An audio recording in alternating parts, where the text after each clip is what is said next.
Presten atención, por favor.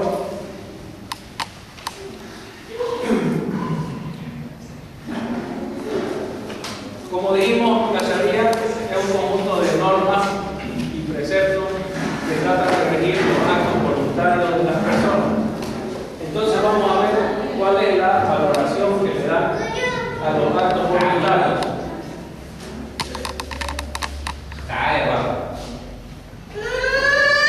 Vamos a verlo en dos puntos.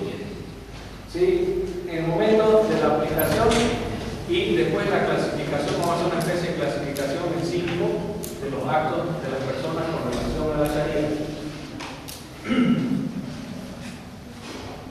Como dijimos, el ser humano es responsable solo por sus actos voluntarios o intencionales.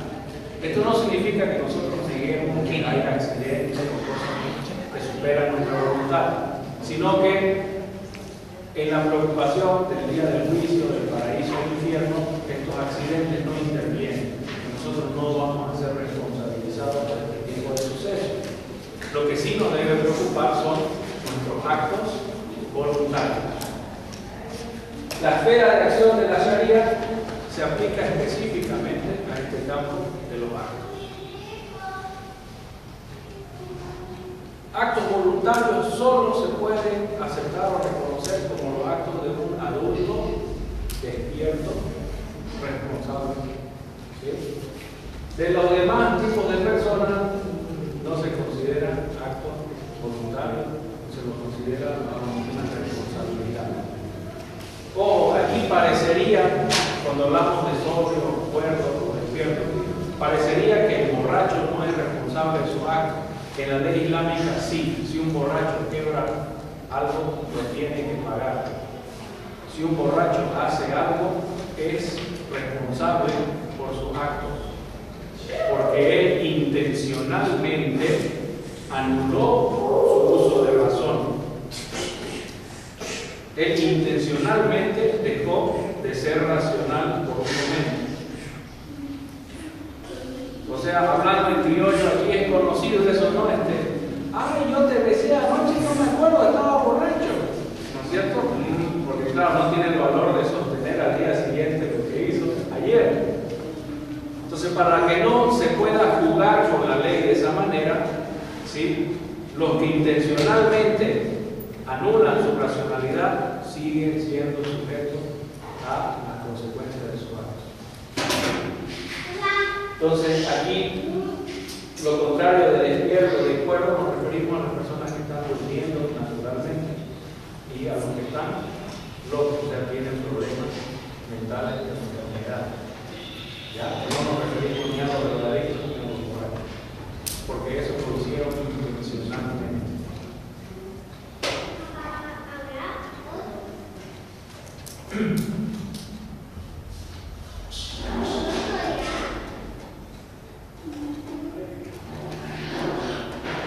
Bien, ahora pasamos a la clasificación.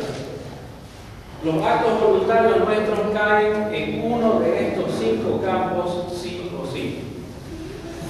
Algo que nosotros hacemos puede ser wajib, obligatorio, puede ser mustahab, recomendable, puede ser halal, lícito, permitido, puede ser makruh, detestable, o puede ser haram, pecado, ilícito, ¿cierto?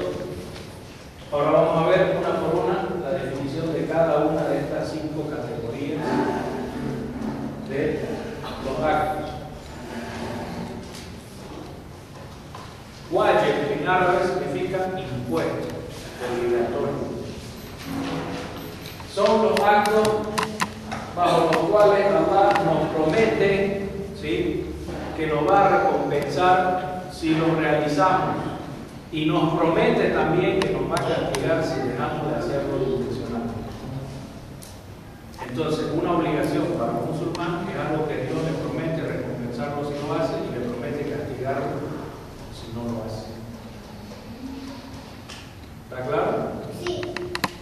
Algunos utilizan otras definiciones, dicen, por ejemplo, lo obligatorio es lo que merece recompensa si se hace o merece castigo si no se hace. Otros dicen obligatorio es lo que Dios va a castigar si no se hace. Pero nosotros no sabemos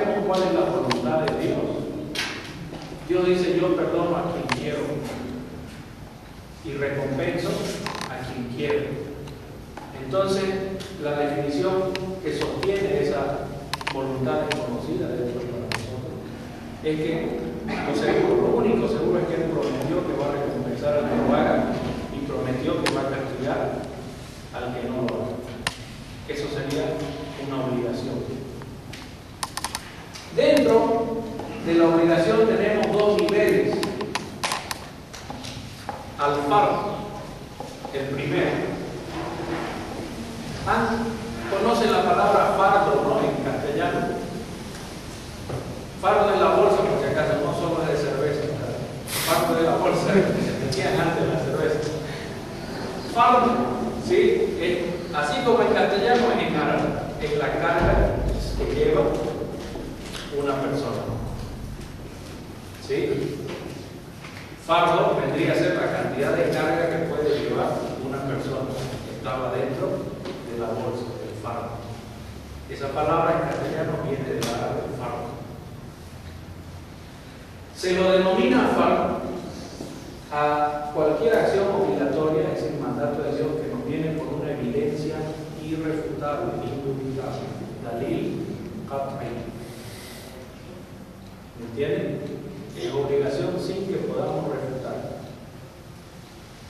Igual se considera a lo que nos viene por una evidencia subjetiva, es decir, por la interpretación de algún jurista, que obviamente la interpretación de estos juristas especializados tiene mucho valor, ¿no es cierto? Para gente que criolla de a pie como nosotros es la interpretación que nos rige. Pero entre los mismos juristas hacen esa distinción un poco por humildad de ellos, ¿no? Cosas que las interpretamos y cosas que no dan lugar a interpretación. También existe otra clasificación, Fard Ain. Fard Ain es la obligación individual. Les doy un ejemplo. Decir la verdad es Fard, es una obligación del musulmán. Y es Fard Ain, es decir, individual. Todos y cada uno de nosotros tenemos la obligación de decir la verdad. ¿Me entienden? No importa si estamos en grupo o estamos solos, tenemos que decir la verdad. A diferencia de la segunda clase que se denomina Fard Kifaya, la obligación social. Ejemplo de obligación social: enterrar a los muertos y rezar por ellos.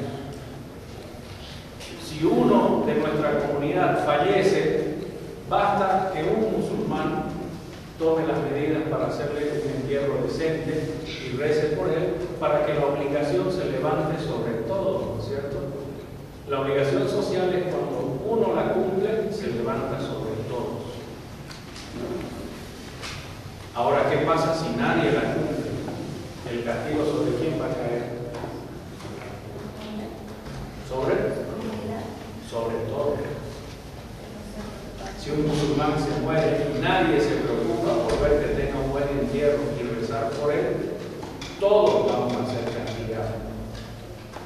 ¿Me entienden? Si nadie se preocupa, todos vamos a ser castigados. Entonces tenemos obligación individual, obligación social comunal. Si fulano que es musulmán no dice la verdad, nada que ver. Yo digo mi verdad y listo. Yo cumplo con mi obligación porque es individual. En cambio, en el terreno social, si fulano cumple con la obligación, los demás se afanan. Los demás ya no tenemos obligación de hacerlo. Pero si todos nos confiamos en el otro fulano y al final nadie lo hace, todos pagan.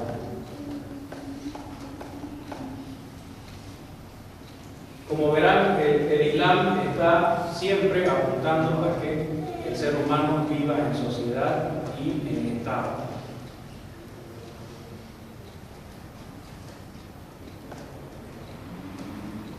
Ahora, al mustahab, lo recomendable. Son ciertos tipos de acciones donde Dios promete recompensar a quien las realice, pero no promete castigar a quien las deje de realizar.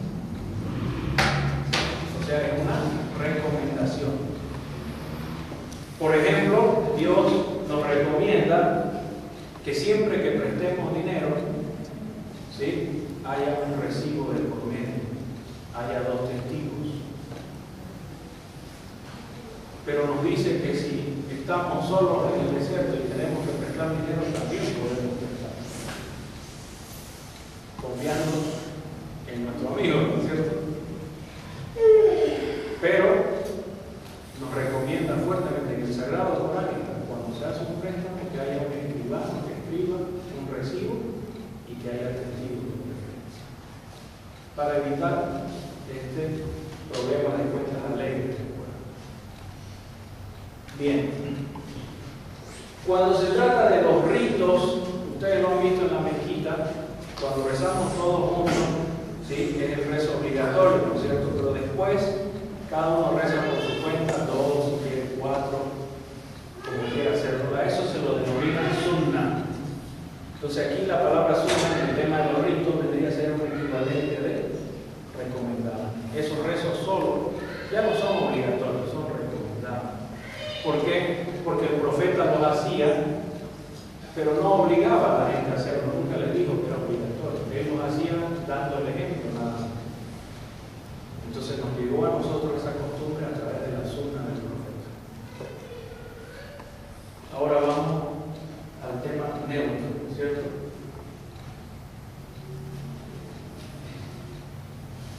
Hasta la tele parece que está cansada. Bien, como verán, tenemos obligatorio, recomendable más abajito, y ahora estamos en lo neutro, al lado, lo permitido. Todo es permitido, habíamos dicho, ¿no es cierto? Entonces este es un campo muy amplio. Lo definimos como, decimos que lo lícito es toda aquella acción que no implica promesa de recompensa ni castigo de forma directa a quien la cumple o la deja de cumplir. O sea que Dios no nos promete ni castigarnos ni recompensarnos si lo hacemos o no lo hacemos. Ejemplo: comer, dormir, jugar, caminar, leer. Pero hay un detalle interesante: la intención es poderosa. Cosas naturales, cosas normales dentro de lo permitido, si nosotros lo hacemos con una intención especial, podemos transformarlo. Si se lo hace con la intención de agradar a Dios o imitar a su profeta, se convierte en cosas recomendables. Por ejemplo, si yo tengo que trabajar para mantener a mi familia, ¿sí?, Dios me recompensa mientras yo estoy trabajando. Supongamos hacer un trabajo físico, ya, cargador. En el momento en que yo llego a mi casa y como bien lo que me preparan en mi casa para poder estar al día siguiente listo para cumplir con mi obligación, Dios me está recompensando por comer también. Porque soy una persona que es consciente de que comer es un medio para poder cumplir con mi obligación.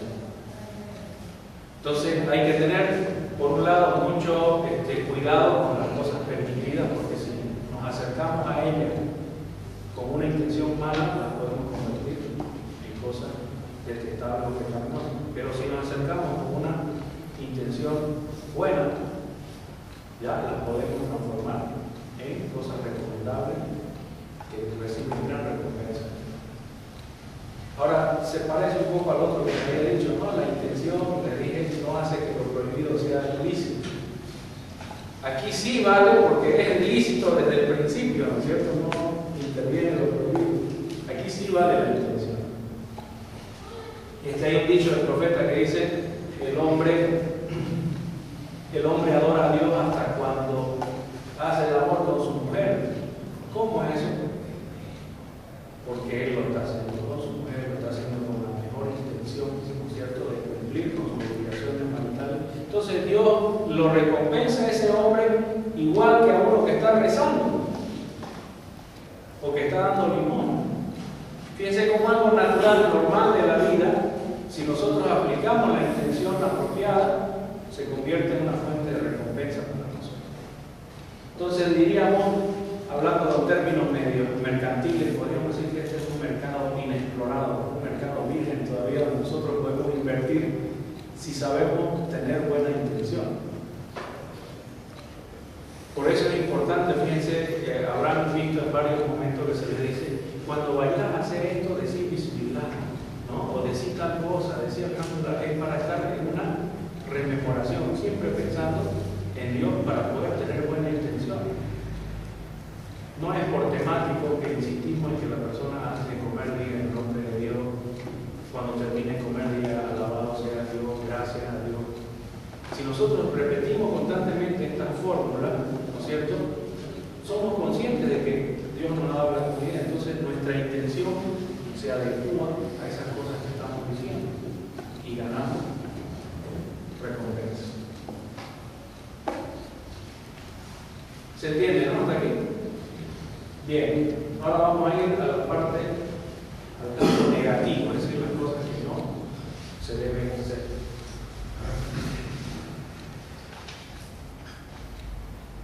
Primero tenemos lo que es levemente prohibido, al makruh. ¿Sí? Esto viene de un verbo árabe que se parece mucho a una mala palabra que se maneja acá, que en árabe se dice karaha. ¿Ya? Karaha significa detestar algo. ¿Sí? O sea, a veces lo podemos decir en castellano, no vale un carajo, pero lo decimos con la intención de esto, significa que no vale ni algo despreciable.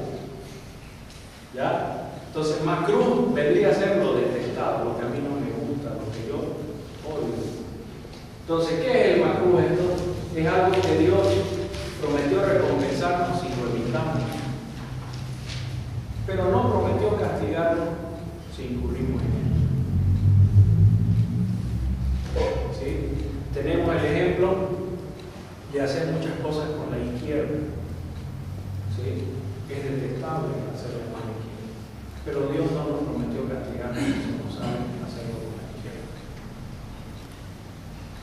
porque es recomendable saludar con la derecha, por ejemplo, peinarse, empezar a vestirse por el lado derecho, ponerse el zapato derecho. A Roberta le gustaba hacer las cosas por el lado derecho. Los que lo hacen por la izquierda, ¿sí?, están haciendo algo detestable, pero no se los castigan por ello. Si intencionalmente lo evitan para poder seguir al profeta, van a ser recompensados. Fíjense que depende mucho de la intención que le pongamos. Ahora la última categoría, que es lo que vulgarmente llamamos el pecado. En árabe se dice al-haram. Haram es una palabra árabe que significa inviolable, es decir, algo que no se puede penetrar, algo que no se puede incurrir.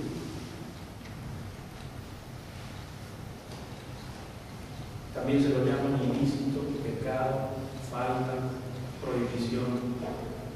Es lo que Allah prometió recompensar si se evita y prometió castigar si se realiza intencionalmente. Ese es un pecado técnicamente.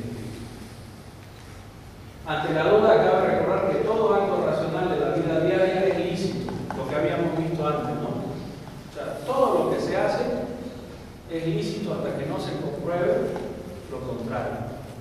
Pero ojo, hay una excepción a esa regla y la estamos viendo aquí. Ante la duda, cabe recordar que todo acto ritual de adoración es ilícito hasta que no se compruebe lo contrario. No se entiende muy bien. Significa que si yo voy a jugar pelota, ¿no es cierto?, y a mí se me ocurre que ya es muy aburrido jugar pelota así como estamos, entonces mañana vamos a venir a jugar pelota todos amarrados y a ver cómo nos va, si pasamos del 0 a 0, a ver, pero nos vamos a divertir. Hasta que no se compruebe que eso es prohibido, pues nos las pasamos amarrados ahí detrás de la pelota, no hay problema. Es un acto cotidiano de la vida diaria, todo es permitido hasta que no se compruebe lo contrario. Pero rezar es un acto ritual de adoración. El rezo solo se hace de la forma que Dios mandó. Yo no puedo venir y decir, ¿saben qué? Yo ya me aburrí de rezar 5 veces al día, vamos a rezar 500. O vamos que sea obligatorio, que si usted no está en shock no puede rezar. Todo lo que yo aumente a los ritos de adoración es prohibido hasta que no se compruebe lo contrario. ¿Cómo se comprueba lo contrario? Cuando encontramos una prueba donde Dios nos está diciendo, hagan esto de esta manera. ¿Me entiendes? O sea, de rezar es solo la manera que nos enseñó el profeta, porque Dios se lo reveló así. Para dar nuestra limosna en la proporción, en la manera que nos enseñó el profeta. Y en dos casos específicos el profeta nos lo muestra claramente. Cuando dice recen, como me han visto, rezar. Una orden directa. O sea, no hay otra manera. Como ustedes me han visto a mí, como se les está enseñando, esa es la manera de rezar. ¿Sí? No salgan con escabeche y sandía. Nada raro. Y en otro lugar, cuando el profeta estaba haciendo los ritos del peregrinaje, dijo, tomen de mí los ritos del peregrinaje. O sea, el peregrinaje se hace como lo hizo el profeta. Cualquier otra manera que se me ocurra a mí es prohibido, porque son actos rituales de adoración que no son cosas de la vida diaria. Rezar no es como tomar leche. Tomar leche yo puedo tomar como yo quiera, ¿no es cierto? Todo va a ser permitido excepto lo que Dios prohíbe. En cambio rezar se reza solo como Dios manda, porque el rezo se hace para Dios. Entonces lo tenemos que hacer de la manera que Él nos pidió y podemos utilizar toda la variedad que Él nos haya mencionado. Inventarnos otra manera no es permitido. ¿Se entiende eso? ¿Se entiende, no? Entonces tendríamos cualquiera de los actos voluntarios que realizamos, puede ser obligatorio, puede ser recomendable, puede ser permitido, detestable o prohibido. Hay que pensar bien antes de hacer algo. ¿Qué es esto que yo voy a hacer? ¿En qué categoría encaja? Bien, esos son los valores que manejamos respecto a los actos voluntarios. Esto debería ser casi como el final, ya donde la Sharia se hace práctica, ¿no? Para que el individuo mismo pueda aplicar. Con esto terminamos lo que deberíamos haber hecho antes del rezo. ¿Sí? Todavía nos queda un tema. La medida sí la van a sentir ahorita, así que podemos comer. ¿Ya? Ustedes verán si lo hacemos después del rezo, algo de 40-45 minutos, o lo dejamos para mañana. ¿Ya? Bien, por respeto a lo que están preparando, paramos aquí y nos vamos. ¿Tienen una pregunta? Pregúntenme.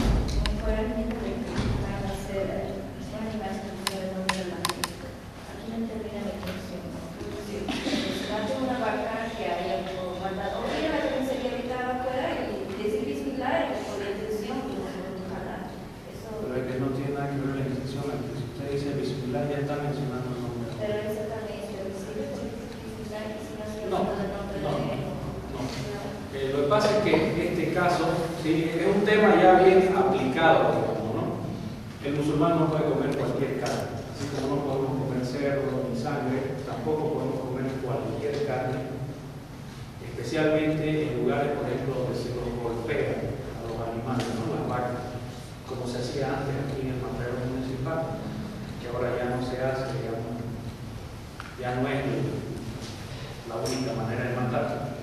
Tampoco se puede comer animales que han sido quemados o animales que han sido precipitados por un abismo. Hay infinitas maneras de buscar animales.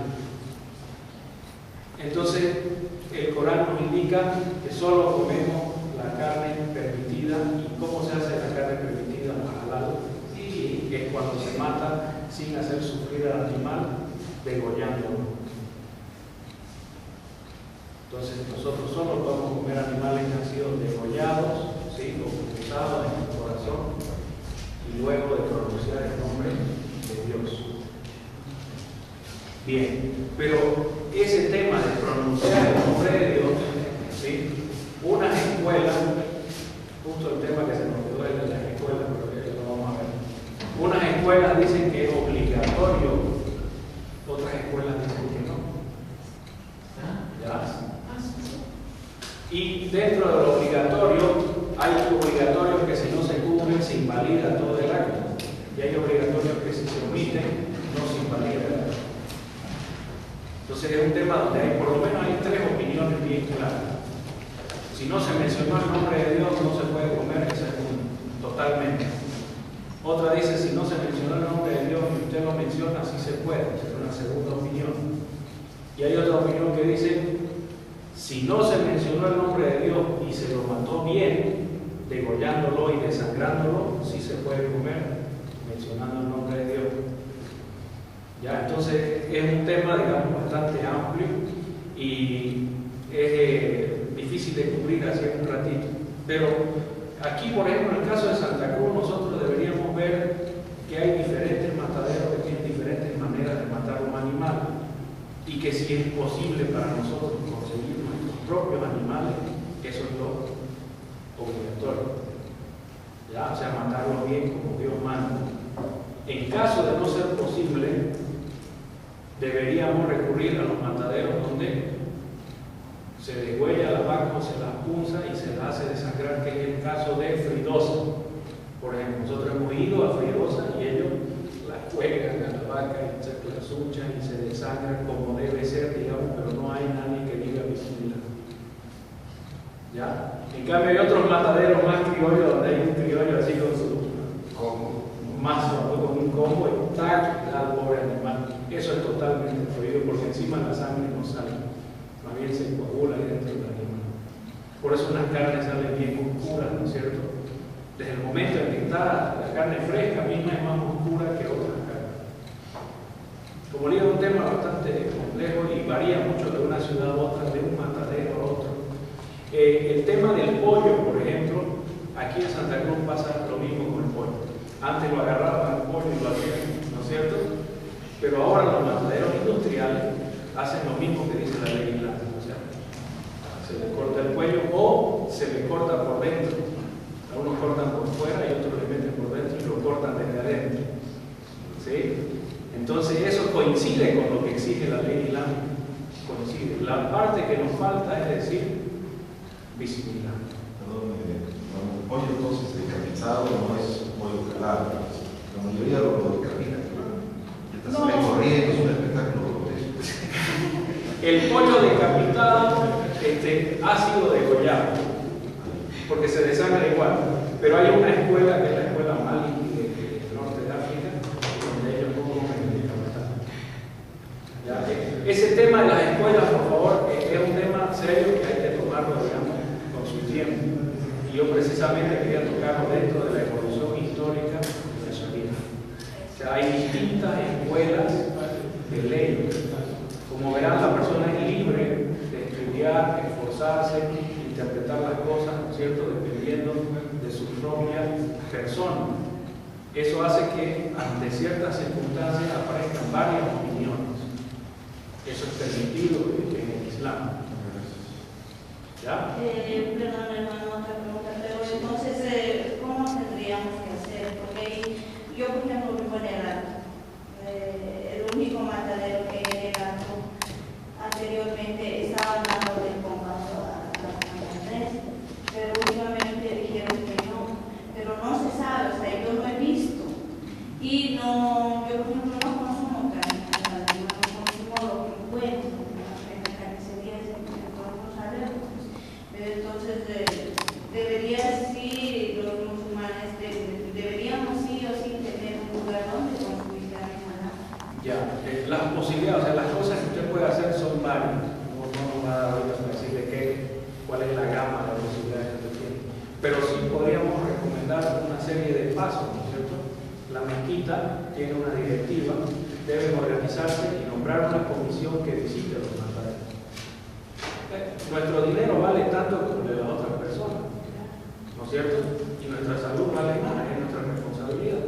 Entonces, la mezquita a la que usted asiste, usted diga a la directiva, tenemos que hacer una comisión de unas 2 personas que vayan a los mataderos y se haga una lista. O sea, este matadero hace más o menos bien, este otro hace totalmente mal, ¿no es cierto? Estos otros matan chanchos, los cachamos, etcétera, etcétera.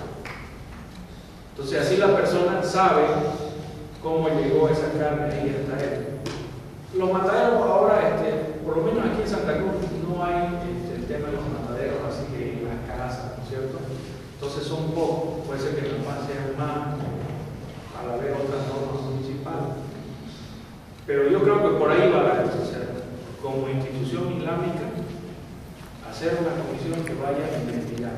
Por ejemplo, nosotros sabemos que la carne del matadero municipal es aquí, el matadero municipal es la peor, ¿ya? Pero la carne de fridosa, por ejemplo, se acerca más a lo que nosotros queremos.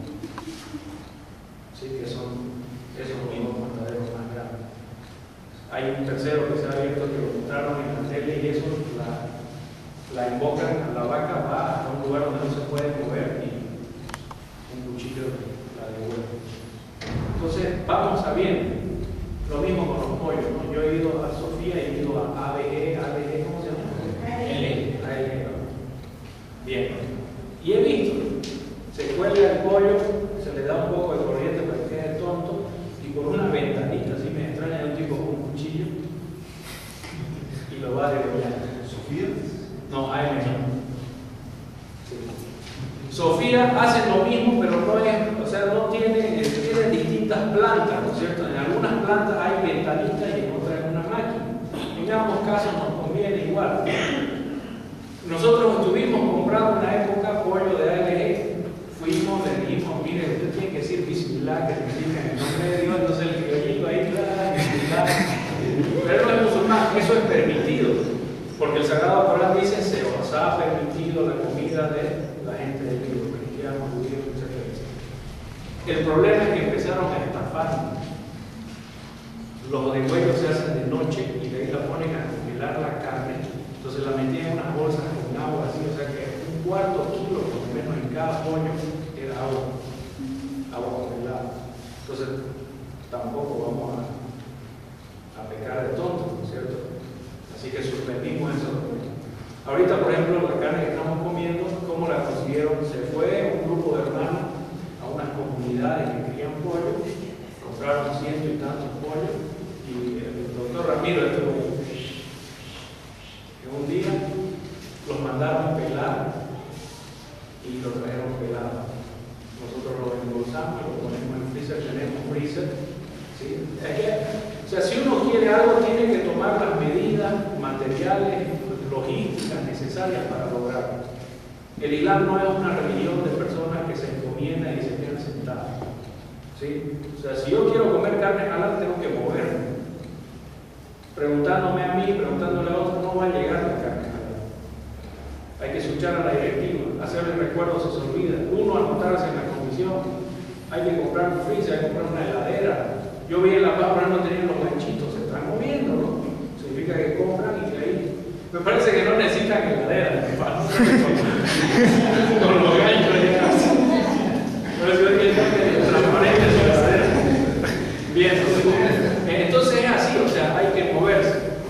Ahora, si humanamente no se puede conseguir, ¿sí? Humanamente, los vegetarianos son una prueba de que se puede vivir sin carne. ¿Qué sería la posición más segura, no es cierto? El profeta mismo comía, dice, carne cada 2 o 3 meses comía una vez. ¿No? La Aisha, capaz se complazca a ella, dice, en nuestra casa el fuego se encendía cada 3 o 4 meses. Eso significa que el resto del tiempo comían dátiles, ¿no es cierto? Comían fruta, tomaban leche, yogur, pan. ¿Sí? Entonces el tema de la carne era de vez en cuando. De vez en cuando. Entonces si uno evita la carne totalmente, no se va a morir. Hay sustitutos. Y ahora con la inflación, especialmente aquí en Santa Cruz, yo nunca pensé que iba a haber y al deber salió. Se recomienda buscar sustituto a la carne porque la carne está subiendo cada vez más. Entonces no es algo insustituible. Está el frijol, está la soya, las lentejas, la berenjena también. No. Parece la berenjena. Pues, ojo, hay sustitutos que aparentan ser carne, pero yo me refiero a los nutrientes. La berenjena toma el sabor del alimento la que está cocido con ella. Entonces, si lo cocina con carne, toma el sabor de carne, porque ella no tiene. Aquí hay 3 restaurantes vegetarianos que va bastante bien y la comida es bastante rica. Y hay un hermano musulmán que está abriendo un restaurante vegetariano. ¿Sí? Entonces, esa es otra posibilidad. Como digo, las posibilidades son muchas, pero hay que moverse, eso sí. Eso sí, hermano, pero a veces uno, como mamá, yo le hablo, a veces la mamá dice eso, pero a veces los hijos rechazan. Claro. Ese es el problema, eso es una lucha. Es una... Sin todo en la vida después de esfuerzo. Ya eso son cuestiones privadas. ¿Alguna otra pregunta? ¿Saben qué? Vámonos antes que lo preparemos.